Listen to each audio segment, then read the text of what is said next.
L'atelier Antiche Consonanze si concentra su alcuni brani, ma anche alcuni procedimenti antichi, diciamo oscillando tra alcune canzoni del XII-XIII secolo e due brani invece pienamente rinascimentali.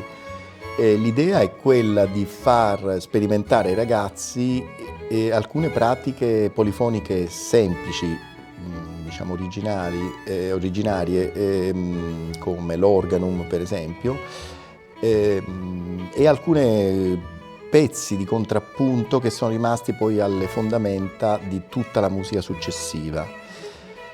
Questo non solo da un punto di vista, diciamo, di stili compositivi, ma proprio da un punto di vista di pratica, nel senso che le consonanze elementari, quinte, ottave, quarte, sono come dire, le travi, gli elementi architettonici fondamentali di tutta la musica successiva e sono un aspetto che rimane costante nel corso dei secoli, perché è un aspetto legato a un aspetto percettivo. Le consonanze perfette stimolano reazioni perfette. I ragazzi mi sembra che sono stati subito interessati e molto attenti. Ora vedremo nel corso di questi giorni come riusciremo a dare piena forma a queste sonorità.